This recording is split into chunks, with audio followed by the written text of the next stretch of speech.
We are all drawn to our past. No matter how much we change, no matter what we become, there's always a part of us that stays the same, that takes back from our roots, from what or where we came from. And that part you can't change, no matter how hard you try. It's just there. It's there for us to remember who we are. In Dragon Ball, we see that. For example, Goku and Vegeta. Now they are pure-hearted. They protect Earth and the universe as a whole. But at the end of the day, they are Saiyans, and Saiyans weren't always like that. Back then, they were almost the opposite. They worked for themselves, and they only protected themselves. Now that's different. They're not like how they used to be, but that doesn't mean that they entirely changed. Goku and Vegeta's power is something that Saiyans only can achieve. How much they love fighting and getting stronger isn't because of who they are now, but it's something that came from where they came from their race. It's in their blood. Goku wasn't always a good guy. When he first came to Earth, he was different. He was like his race. An accident happened and he changed. Our story is about a timeline where Goku didn't change and he stayed how his race was. This is what our story is about. We explored the story before. We saw that when Goku was training with Oob, he had an accident that turned him back to how he was. And from that point on, he fought Vegeta. We saw Vegeta unlocking the Kaioken when he trained with King Kai, and their fight was fierce. When Vegeta thought that he could win, Goku proved otherwise, and that's how the fight was. Till where we left off, when Vegeta showed us that he isn't that different when he transformed to his Super Saiyan 3 form. That's where we left the story. The story continues with Vegeta telling Goku that every day he followed every step of his training, and on King Kai's planet, King Kai is watching what's happening. He says that it's still too soon for Vegeta to use the Super Saiyan 3 transformation. But what is he planning? Why did he use it now? The plan was for him to use the Kaioken to drain Goku's stamina. Then he will use the Super Saiyan 3 form to finish him off. But even if the plan isn't going the way that they intended it to be, King Kai hopes that Vegeta damaged Goku enough with the Kaioken. And it's impressive that he held on for this long. No one could have been a match for Goku except Vegeta. On Earth, as Goten and Gohan are standing, Goten asks Gohan, why aren't we using the Dragon Balls? After all the trouble that we went through to collect them all, they have all of the 7 Dragon Balls. Gohan tells him that he doesn't know, but Piccolo has his reasons and he trusts him. So Goten tells him he doesn't know what's going on exactly. Couldn't they just ask Shinron to fix him? But as Trunks says, it isn't that simple. Shinron has limits. Even if he had the power, he can't grant a wish if Goku doesn't want him to. If they try to make a wish like that, Goku will know that they have the Dragon Balls. As Gohan says, let's put our trust in Piccolo and obey his instructions. If they fall, it will mean the end of the Earth and what other planets the universe has. Gohan explains to Goten that Goku and Vegeta are pure Saiyans. Their blood hasn't been diluted like theirs. He knows what price a Saiyan must pay to achieve the powers they do. Unlike them, Gohan had a tail, which when he looked at the full moon, he transformed to a great ape form, and he doesn't remember much of that time. He only recalls an overwhelming urge to destroy. None of them were raised like a typical Saiyan, but deep in their blood lies the terrible secret of their strength. And as far back as he can remember, he always used violence as a solution to a problem. Because of that, he can only imagine the terrible depths of cruelty his father has sunk into. Vegeta was a Saiyan like all of the Saiyan race, but when he came to Earth and met Bulma and had Trunks, he changed. However, Goku is a different case altogether. He was sent to Earth as an infant. However, one day he fell down and hit his head, making him forget all about who he was and why he was sent here. Because of that, he never overcome his Saiyan urge to destroy. Lying dormant within Goku, the hero who vanquished countless evils, is the true nature of the Saiyan race. Kakarot has been reborn. He won't go quietly. And this is what I was talking about.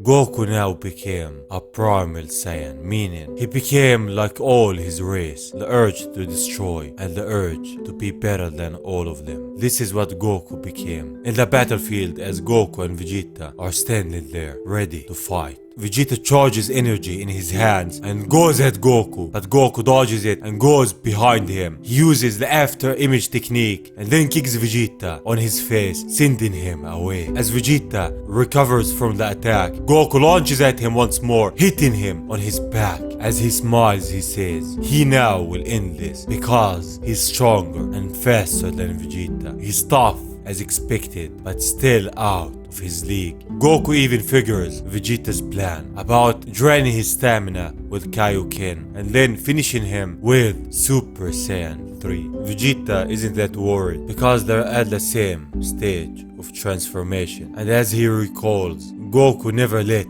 a difference in power stop him before, but as they both look at each other, Goku tells him, "Very well, Vegeta, we will continue this game. I will make sure your final moments are agony. Maybe I will even let Bulma watch." We could see the evil aura that he has. That's not the Goku that we all knew. But Vegeta will have to pass on that. He won't be dying here today. As he's thinking, he says, with every moment that passes, he slips deeper and deeper into his Saiyan identity. His gentle persona is all but corrupted at this point. And the irony of the situation. They met like this, didn't they? In a battle to the death. Except now, the positions have been reversed. Regardless, he won't be beaten this time, so bring it on. As Vegeta takes his final stand, as he did in their first battle. And Goku does the same thing with his fighting stand, the same as before. This is the reincarnation of their first battle. They both launch at each other and their fight starts. The earth itself is shaking. Everyone can feel that something is off as they're going at each other. Goku has the edge as he gets more attacks on Vegeta, an attack after the other. When Goku drops his guard down, Vegeta gets him with a kick. With that last kick, their fight stops. As Vegeta's thinking, he says to himself that the heights of power that Goku continues to reach are just inspiring. Back when they fought Majin Buu, he admitted that Goku was a better fighter than he is. He opened his eyes that day. He made him confront an ugly part of himself that he had let fester for far too long. The day he accepted his strength, he felt a weight lift. Vegeta accepted Goku that day as his only true rival. It's because of him he has grown this strong. Because of him, he was finally able to free himself from the shackles of his past and reclaim his throne. Since his youth, Goku has been overcoming foes that greatly exceeded his own strength. He could never give up, and neither will Vegeta. So now he needs to go back to the mindset from back then, to a time when he relished destruction, when nothing mattered but his own strength. The cold, bloodthirsty Saiyan, who was the strongest in his race. It's not unique to him. These traits exist in every Saiyan. Even Gohan, who didn't like violence. When the moment came, his true instincts were awoken. So if it existed in Gohan, then certainly it must still exist inside of him. When he traded his soul for power, it became clear to him that urge had never really left him. And if he wants to defeat Goku, he can spare no expense. He will bathe his soul in darkness once again, if that's what it takes to put you in the ground. Now, awaken Prince of Destruction. As he powers up more, his energy releases, and we can see that something with his aura changed, like he has been freed from something. From his eyes, he looks different. So now, let's begin the second round. As Vegeta yells at him, time to die. Kakarot, he goes at him in a fast speed. Now, the tables have turned. The fight is leaning towards Vegeta as he gets Goku with a punch, and he goes at him with an attack after the other. Goku can't keep up with him. Vegeta has the edge over him. So Goku gets angry as he charges an attack and tells Vegeta, save a space in hell for me, won't you, Vegeta? As he launches it towards him, Vegeta takes it head on and makes a barrier to protect Earth as he blocks the attack.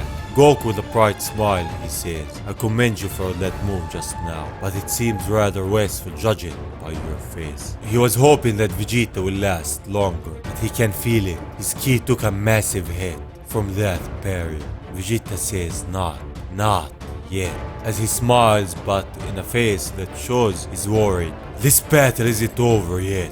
The Saiyan Prince still hasn't had his fill. He doesn't give up no matter what. As Vegeta launches at him once more, he somehow puts his hand and uses instant transmission. Then he teleports in front of Goku and punches him on his face. As he goes with another attack that Goku dodges, he fires with his other hand a ki blast that gets Goku. As he gets back up, Vegeta is behind him. He hits him in the back, which sends Goku flying. As Vegeta goes at him once more, Goku is on top of him. He hits him, sending him back. The fight stops. Damn you, Vegeta. You went to planet Yardrat, didn't you? But Vegeta tells him this is pointless small talk. More importantly, did you think I wouldn't notice that? You were holding back. Goku doesn't know what he's talking about. He tells him, don't tell me that you weren't aware of it. I guess there's still a small part of you that wants to protect this earth. Goku denies it, but Vegeta tells him, prove me wrong and protect this earth. As Vegeta charges an attack, he says, I don't care about this planet either. As he charges more and is about to release the attack, Goku looks at him in shock. He gets his memories back for the time with Chi-Chi, with Krillin and Master Roshi, with Grandpa Gohan. He still has that part of him that loves the Earthlings. So he launches in the air and yells at Vegeta to fire it at him. As he does, it leaves Earth and nothing happens. He protected it like he always used to. He starts questioning his sanity about why he did that. He's right. Goku hasn't completely died in him, but he doubts it will be much longer before that weakness leaves him. Regardless, neither of them have the stamina to continue for much longer. So let's end this. As both of them power up with all the power that they have left, they launch at each other. As Goku gets a hit, Vegeta gets one also. And that's how the fight went. As they break up, Vegeta tells him, I never felt so alive. Let death come for me if it must. I will gladly embrace it, so long as I can take you with me. As both of them power up more, Vegeta says, feel my wrath, Kakarot. As he uses the final flash, Goku says, you will never win. This victory is mine. They release so much energy that from space you could see the energy that they are releasing. As the explosion happens, it takes everyone by surprise, and from it a giant crater appears. As Goku is in the air, he says, it felt like we spent an eternity locked in endless combat, and after all that, just one move made all the difference. You forced me to keep using Super Saiyan 3, making use of the Kaioken to drain my ki, and using Super Saiyan 3 to finish the job, so you could get a victory in the end. That was the only way you could have won. As Goku turns back to a Super Saiyan, he looks down and says, Vegeta. From his face, he's not happy that he won. Something in him is different, and something in him, even when he turned back to how a Saiyan is, something inside him didn't change. A voice could be heard. 17, 18, 19, Super Kaioken. As Vegeta launches at Goku with a Kaioken times 20, he goes at him. He's bleeding and he's injured, but he doesn't care. He takes Goku by surprise. As he reaches him, he yells, Kakarot. Goku is just happy that Vegeta didn't die from that. He transforms to a Super Saiyan 3. Goku tells him, your strategies are as clear to me as an open book. But as Vegeta gets behind him, Goku kicks him from the back, then charges an attack and fires it at Vegeta. But he says this isn't over. He doesn't want this to be the end. As the attack clears, this is the end. Finally, it's done. There's no way he could have had the energy to dodge that. Goku powers down. He has hardly any energy left. Well played. Vegeta. As Goku smiles and says, who's next? Gohan and the others. We see Vegeta, even though he turned back to his space form, he goes at him and says, who said we were done? He goes at him with the smallest energy that he has and launches at him. What and how? Vegeta hits him with a head pump with all of the force in his body. They both crash onto the ground. Vegeta is just laying there. He can't move a muscle. But Goku launches in the air. He still have small energy left. He goes down and faces Vegeta head on. Vegeta tells him, I did the best that I could and I still wasn't enough. Do whatever the hell you want. Goku replies with, as much as I'd like to hear the sound of your screams as I slowly snuff out your life, I need to finish you quickly so I can recover. Vegeta, as he's laying there, is thinking, is this it? I'm starting to lose consciousness. After all these years, I thought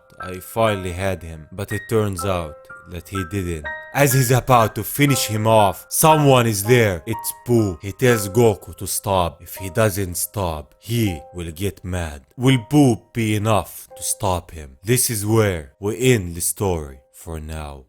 We can't escape our past. No matter how much we run from it, it still made us who we are now. So we can't say we won't accept who we were. This was the story of a timeline that we see a Goku that isn't the Goku that we know. Never try to run from your past. Always accept it and move forward. Try to overcome it, and on that foundation, become the person that you inspire to be. Thank you for watching, and saying that, I will see you on the next one. Bye bye.